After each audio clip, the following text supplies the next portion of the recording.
Ready or not, it's time for the conclusion. Let's look at the concluding sentence. Alright, so we have our hamburger paragraph that we've talked about before. And remember when I told you that the introduction and the conclusion are both made out of bread because they're very similar. So let's keep that in mind. We are going to learn this word called restate. Okay, restate. You will hear this word again and again. Restate means to say something again. You say it again, but using a little different vocabulary. Your words would be a little bit different. The order could be a little bit different, but you're basically telling me the same thing again. You are restating. All right, this part of the book explains the concluding sentences, so please pause your video and read carefully. Don't forget, or please notice that we are mentioning again the word restate is when you say something again but with slightly different words. It's also super important that you do not add new information in your concluding sentence. Okay, just think about it the same way you would think of a burger. At the bottom, you have the bread. You don't expect to find pieces of meat, pieces of lettuce inside the bread at the bottom. No. All of that goes in the middle. All of the good, yummy stuff goes in the middle. The bottom is just the plain bread. Do not add more information. Do not add anything new. All right? Okay, back to our paragraph about the amazing effects of computer games. Here we have our topic sentence and our concluding sentence. The concluding sentence was easy to find because we had the concluding signal, like in sum. Other concluding signals you could use would be in conclusion. There it is. So that sometimes it's called a transition, sometimes it's called a signal phrase, and it helps us know that your paragraph is finished and you have a concluding sentence. If you forget to write a concluding signal, then when I read your paragraph, I'm going to think you forgot to include a concluding sentence, and your grade will go down.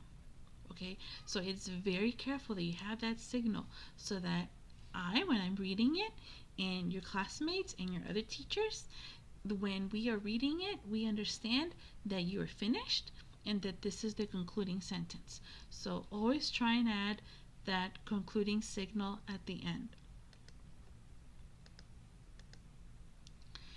All right, now like I said, restating the topic sentence. So let's look at the topic sentence and the concluding sentence from our paragraph. The topic sentence said, there are several ways that people with short attention spans can improve their attention spans. And then the concluding sentence said, in sum, today, people with short attention spans have different ways to help them develop longer attention spans. So these two sentences are very similar. In one sentence, I use the word improve, and in the other one, to develop longer spans. So those two are synonyms. They mean the same thing. That is how we restate. You said the same information with slightly different words.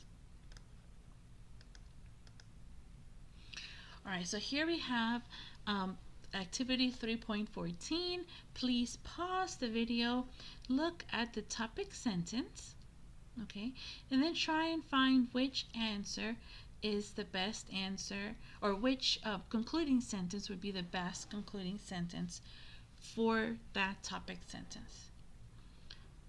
All right, let's see. For number 1, the best answer is letter B. So here you have prevent stress. And in B, it says avoid stress. So avoid and prevent are synonyms. Those are good ways of a good way of saying something again. Now take a look at letter C. Letter C says, in short, people can use various techniques to prevent stress. And the topic sentence was, people can use various techniques to prevent stress. It's the exact same thing. This person was not trying. That's a poor concluding sentence. You can do better than that. So letter C is wrong. Letter B is right. Number 2, letter A is the correct answer. So here we have creative study habits can help students learn better. And some people use letter B because it says they can be better students. And that's very different. Learning better to being better. Those are not synonyms, right? So the answer would be A. And letter C, the topic sentence. There are 3 practical ways to improve attention span. And in the conclusion, it says, in conclusion, these 3 simple techniques can help people increase their attention span.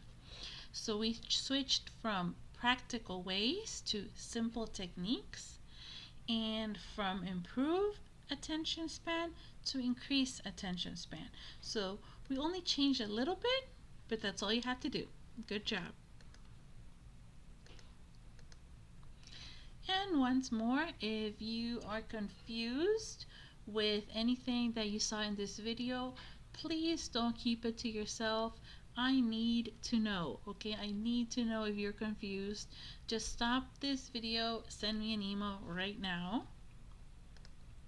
If not, then there is a quiz ready for you, okay? So it's quiz time. You can close the video, complete your quiz, and I will check your answers as soon as I get them. Bye-bye.